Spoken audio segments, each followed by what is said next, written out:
Thanks so much for joining us here at 5. I'm John Adams. Our top story this afternoon are the demonstrations held across the country today, protesting the Trump administration and the Washington military parade marking the Army's 250th anniversary. Protesters crowded the streets, parks, and plazas of thousands of communities, large and small, to denounce the actions of the federal government and of President Trump. So far, nearly all of these No Kings rallies have remained peaceful. In Los Angeles, city leaders are working to manage dual protests. The immigration demonstrations that have been going on for a week, and now tens of thousands of people gathering downtown for the No Kings protest. Mayor Karen Bass urging everyone to protest peacefully, emphasizing that vandalism or destruction of property will not be allowed. Please, please do not give the administration an excuse to intervene. Let's make sure we show the world the best of Los Angeles and our country. Let's stand in contrast to the provocation, escalation, and violence. The mayor says it's an additional challenge to be working without the collaboration of the military presence in town. Here in Portland, this was the Morrison Bridge around 3:30 this afternoon as what looked to be thousands of demonstrators marched across the span. Police closed the bridge off to traffic and asked drivers to take an alternate route until people cleared out. And we're seeing demonstrations across the region, not just the Portland Metro. 5051 Portland said there were more than 20 organized marches here in the state. Viewers have been sending us photos from the protests and telling us things have remained peaceful.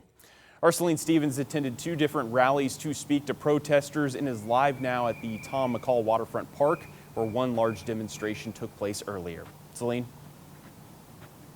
John, things have obviously quieted down significantly in the last few hours, but earlier today around noon, this entire area was just covered with protesters. And those protests took place in multiple cities, including Beaverton, Salem, and Vancouver, with those immigration raids and arrests on the top of people's minds as they took part in this nationwide movement, all to demand change.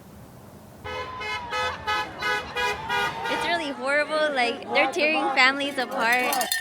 It's just the cruelty.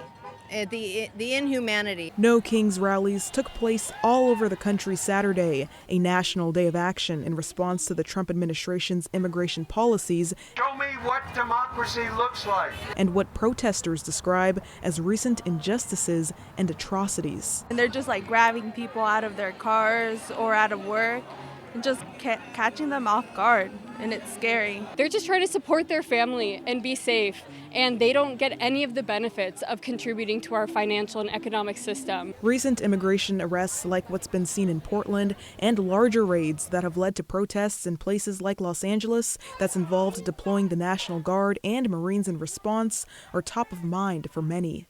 ICE has always been there. That's something that community has always dealt with. It's the fact and the way they did it. It just hurts so much to see like my hometown community going through that struggle. People are just here with their families trying to get their voices heard. The White House justifying their decision.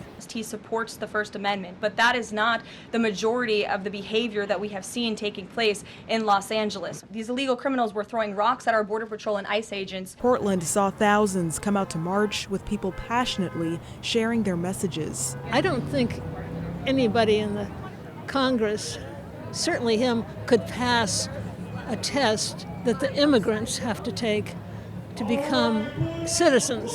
I don't think they know anything about the Constitution. What I see now is people's constitutional rights being stomped on. I am Latina, so I think it's the only thing that I could do right now is just show up. The importance of standing together was a common theme at the rallies and an ask for everyone to be treated equally. There weren't papers when, the pilgrims came here, so I don't know why, especially like when someone's brown, like why they had to be targeted for that. A couple protesters I spoke with said they felt everything was peaceful, and they said they weren't worried about their fellow protesters, but instead they were worried about the police. That said, Portland police told me that all events remained peaceful and no arrests were made. They also were just helping out with controlling traffic and ensuring streets were closed when needed, again, to ensure safety. Vancouver police also confirmed that no arrests were made as well. John? All right, our Celine Stevens live tonight. Celine, thank you so much. And check out this photo that highlights the fact that demonstrations are happening even in small communities. Now, this was taken in Heppner, which is out in eastern Oregon. It's a town with a population of about 1,400 people. On the other end of the spectrum, it was a peaceful start and end to a large demonstration in Seattle. Police estimate 70,000 people marched to the Seattle Center, stretching more than a mile downtown. Police say this leaves them feeling hopeful after a disturbing week of political violence across the country. I think we're in dangerous times, you know. I think community action like this is the first step in healing the country. And so it's good to see everyone out. I feel energized and I feel hopeful to be here around so many other like-minded citizens standing up and protecting our democracy. I'm trying for hopeful. But, you know, it's a difficult thing to fight. But I love Seattle, and I love the fact that we're all here and making our positions known. Police also say there was no property damage. Well, let's take a live look now in Washington, where that Army celebration is fully underway and includes a parade with 6,600 military personnel marching, 50 aircraft conducting a flyover, and then 150 military vehicles throughout the streets of D.C. Thousands of people lined the streets for the anniversary parade, which also falls on President Trump's birthday. The parade got started 30 minutes early because of the forecast of thunderstorms and rain later this evening. People along the route hope for a show of military might and a glimpse of the president. Whenever you hear them jets fly over, or you hear all this other stuff, you want to mess with the U.S., you're messing with the red, white, and blue, and all the people that's fought for this country. And like I said, I hope this sends a loud signal to all these countries that think that they can mess with the United States. The day ends here with a concert and fireworks as the protests continue across the country. As the party goes on, protests go on as well in D.C. as demonstrators try to draw attention to what they say are poor policies by this Trump White House. Well, for all of our coverage on previous demonstrations, visit our website, kgw.com, or download our free news app. You can also watch on schedule through our free streaming app, KGW+. Well, we have a traffic alert near the coast. Highway 26 is closed because of a crash about 2 miles east of the intersection with Highway 101. ODOT says to use an alternate route for the time being. We'll update you when the highway reopens. Well, it was a productive night for firefighters near the Dalles. While the Rowena fire is still just 5% contained, the State Fire Marshal's office says the threat to homes has decreased. Crews were able to keep the fire from growing overnight. Officials say 49 homes have been destroyed so far. I-84 remains open, but drivers are advised to be aware of crews working near the roadway. The fire is burning between Mosier and the Dalles with all levels of evacuations, including level 3 go now, still in place for thousands of homes. Well, let's turn now to meteorologist Joe Ranieri for the latest weather conditions. And Joe, how are things looking for the firefighters out there? Well, John, things are slowly going to be improving over the next couple of days. We're starting to see, a little bit of some cooler temperatures roll in earlier today. The Dalles right now looking at a temperature of 75 degrees, but the winds are pretty strong, coming in from the west-northwest at 20 miles an hour. And notice the gusts still clocking in around 30 miles an hour, and that's going to remain kind of the wind gust between now and about 8 or 9 o'clock. Once we get into the right around 9 o'clock, when we see that sunset, we'll start to see the winds calm down a little bit, and temperatures over the next couple of days will be on the cooler side as well. But looking into tomorrow morning, the gusts will be holding steady right around 25 to 30 miles an hour. But again, we are looking at some changes that are going to be rolling through at least the west side of the state over the next several days. That's not going to come until Friday when we start to see some heavy rain. Hopefully some of that rain does push off to I-84, but that's nearly a week away from now. But between now and then, we are going to be seeing some cooler conditions. We still have this ridge of high pressure in place. We also have this upper level trough out in the Pacific that's going to be bringing in a little bit of some clouds really north of us throughout part of Puget Sound. But we're not going to be really impacting by much in terms of weather over the next couple of days. We only have another less than a week left of spring, but it's definitely not going to be feeling much like an early taste of summer anytime soon. We'll talk more about your detailed forecast in just a few minutes. All right, Joe, thank you. We'll see you then.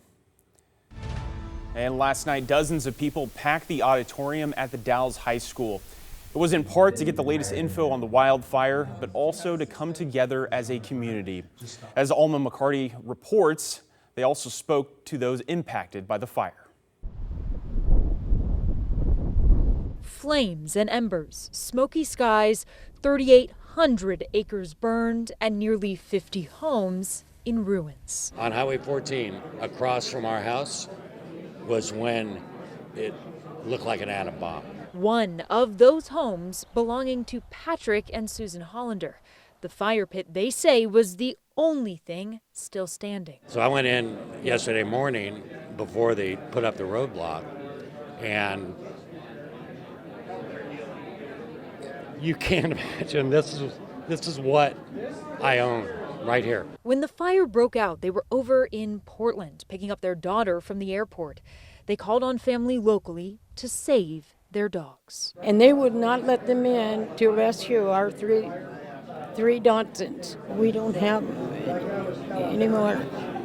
We lost everything. This reality bringing the couple and the community to the high school's auditorium for the latest on the Rowena fire. What your firefighters did was, nothing short of like heroic work for 20 straight hours. We're going to rebuild, and we're going to do what everybody does here in Wasco County, and we're going to get our jobs done, and we're going to come together to do it. Fire officials mapping out the fire lines and explaining the current situation with the crews. As of Friday, more than 450 firefighters strong. Although many structures were lost, exponentially more were saved, which is incredible. For those with a home still standing, like Deborah Cable, the feelings are bittersweet. We are really, really, really lucky. We know how lucky we are.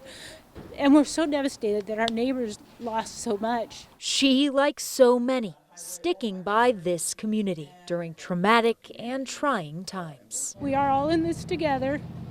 As my sister always says, same body of water, different ships, but we're in it together.